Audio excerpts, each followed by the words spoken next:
তোমাদেরকে টুমটুম টয়েসে। আমরা কোথায় এসেছি বলো তো? সেই গল্পদাতুর আসরে, রামায়ণের গল্প।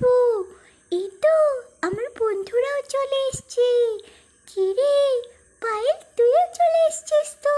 বাহ, সবাই চলে এসছে। তাহলে দাদু, তুমি গল্প শুরু করো, আমরা সবাই চলে এসছি।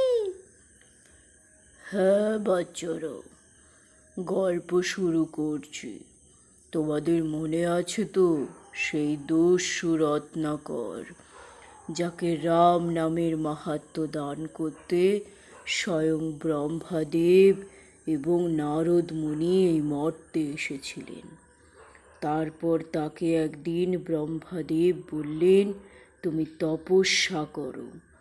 দিয়ে সেই রাম নামের তপস্যা করে তার বল্মিকের স্তর ভেঙে সে হয়ে উঠল বল্মিকের স্তর থেকে নতুন জন্মে পেয়ে তার নাম হলো বাল্মীকি।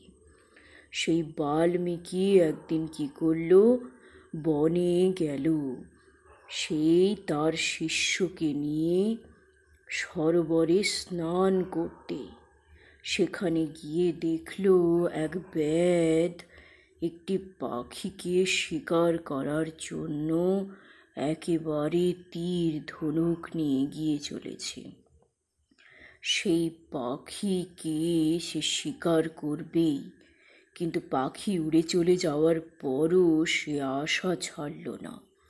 সে কি করলো, আবার চেষ্টা করলো, এবং সেই ক্রঞ্চ যুগল যখন একসঙ্গে ডালে বসেছিল তখন তীর বিদ্ধ করে সেই একজন পাখিকে সে মেরে ফেলল। তখন বাল্মীকি সেই মৃত পাখিকে নিয়ে কি বলেছিল বলো তো? মনে আছে? রেগে গিয়ে এক অদ্ভুত শ্লোক বলেছিল। হ্যাঁ, মনে আছে। সেই মা নিষাদ প্রতিষ্ঠান। বাহ, খুব সুন্দর, এই তো মনে রেখেছ। মা নিষাদ প্রতিষ্ঠাং তমগম শাশ্বতী সমা যৎক্রঞ্চ মিথুনা দেকমবধি কামমোহিতম। এই ক্রঞ্চদয়কে আলাদা করার জন্য বাল্মীকি মুনির মনে এক অদ্ভুত পরিবর্তন এসেছিল, এবং তারই শ্লোক বলা দেখে দেবর্ষি নারদ বললেন ব্রহ্মাদেবকে, নারায়ণ নারায়ণ, এ কি ব্রহ্মাদেব! আমরা বাল্মীকি মুনির মুখে এক অসাধারণ শ্লোক শুনলাম। তবে কি রামায়ণ শুরু হতে চলেছে? আমাকে বলুন, আমার যে ধৈর্য সইছে না। হ্যাঁ, ঠিকই ধরেছেন। তবে আপনাকেও একটা কাজ করতে হবে। আপনাকে যেতে হবে বাল্মীকি মুনির কাছে এবং নারায়ণের গল্প শোনাতে হবে, বিষ্ণু অবতারের কাহিনী শোনাতে হবে আপনাকেই। দেবর্ষি নারদ, আপনাকে যেতে হবে বাল্মীকির কাছে। তবে তাই হবে, তবে তাই হবে। একদিন বাল্মীকির শিষ্য ভরদ্বাজকে বাল্মীকি মুনি বলছেন, জানো, এক অদ্ভুত কাহিনী ঘটেছে। তমসা নদীর তীরে স্নান করে আসার পথে আমরা কতবার দেখেছি কত ব্যাধকে কত পাখি শিকার করে নিয়ে যেতে, কিন্তু সেদিন এক ব্যাধকে পাখির শিকার করতে দেখে আমি তাকে এক অদ্ভুত কথা বলেছি, অদ্ভুত এক শ্লোক বলেছি। আমি জানি না একেই সম্পূর্ণ শ্লোক বলে নাকি।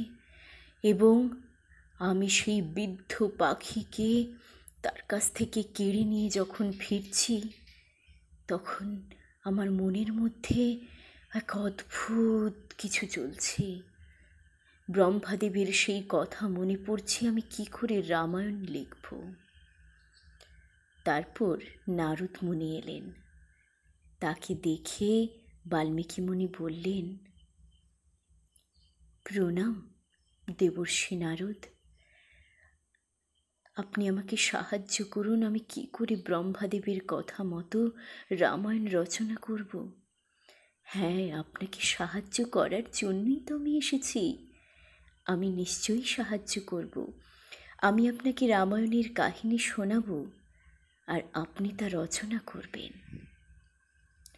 এইভাবে শুরু হলো রামায়ণের কাহিনী রচনা। নারদ মুনি বলতে লাগলেন এবং স্বয়ং বাল্মীকি মুনি লিখতে লাগলেন রামায়ণের কাহিনী, যা প্রত্যেকটা মানুষের কাছে আজ বড়ই প্রিয়। তোমরা সেই রামায়ণের কাহিনী পড়বে তো? হ্যাঁ দাদু, আমরা সেই রামায়ণের কাহিনী পড়ব আর তোমার কাছে শুনবো সেই রামায়ণের কাহিনী।